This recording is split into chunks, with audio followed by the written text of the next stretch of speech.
Ladies and gentlemen, are you ready for your second act in the second half?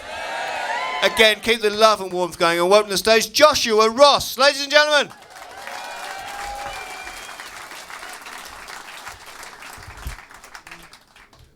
Alright, cheers guys. I'm Joshua.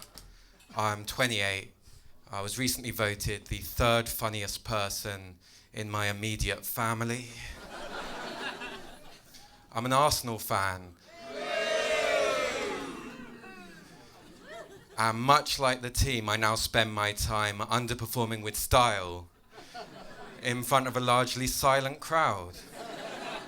Cheers. I told that to my dad. He didn't laugh at all. He just stared at me and said, "Yeah, and you never score."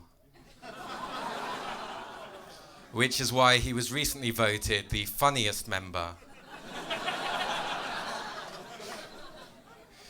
I am single. His material is topical. I keep being turned down by girls who say I'm a self-pitying, miserable mess, which is a relief as I thought I was ugly.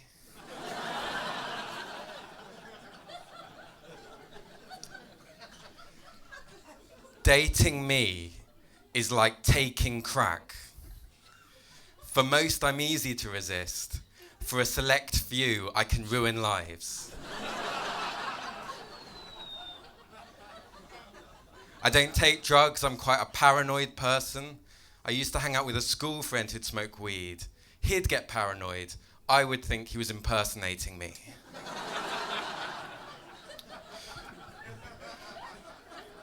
I had another school friend who was real.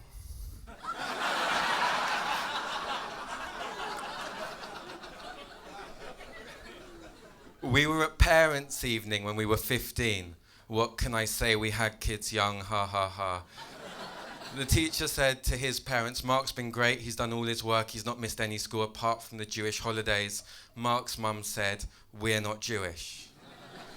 Mark was the first person to pretend to be Jewish to escape an authoritarian regime.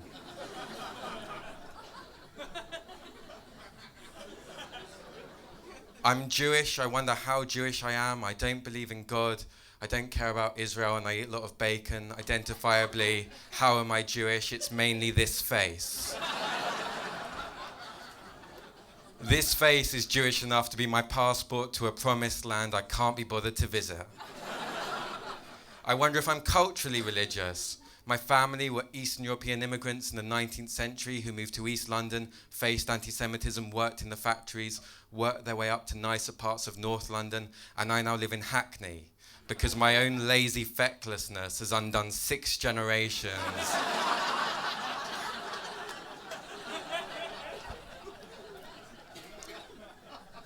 I mean, by a show of hands, does anyone here believe in God? Wow.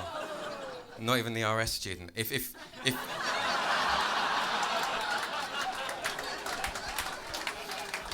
Thanks, guys. That reception was an insult to my prepared material. If you believe in God and you didn't raise your hand, that does imply you're more scared of me asking that question than you are of an all-powerful Almighty. To be fair, I'm not the most intimidating person. I see myself more as the Ed Miliband of stand-up comedy. But without the personality. I'm just quite a shy person. I think if looks could kill, I would make more eye contact.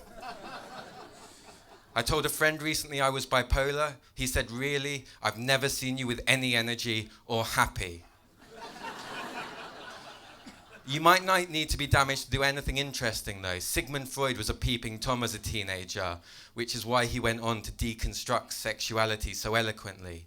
And I was a peeping Tom as a teenager, which is when I started making up facts about Sigmund Freud.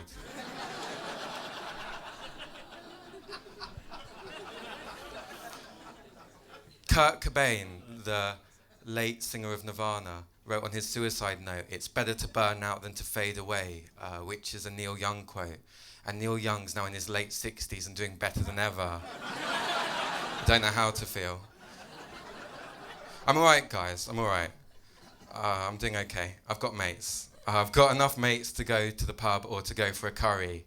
I just don't have enough mates for tapas.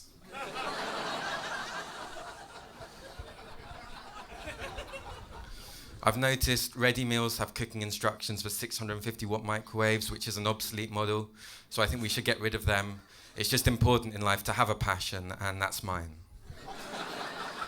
I actually have a 1,000 watt microwave, ladies. I think my comedy appeals to the sort of people who wouldn't have the energy or inclination to take the risk to leave the house, so this for me has been an unhappy compromise. Thank you.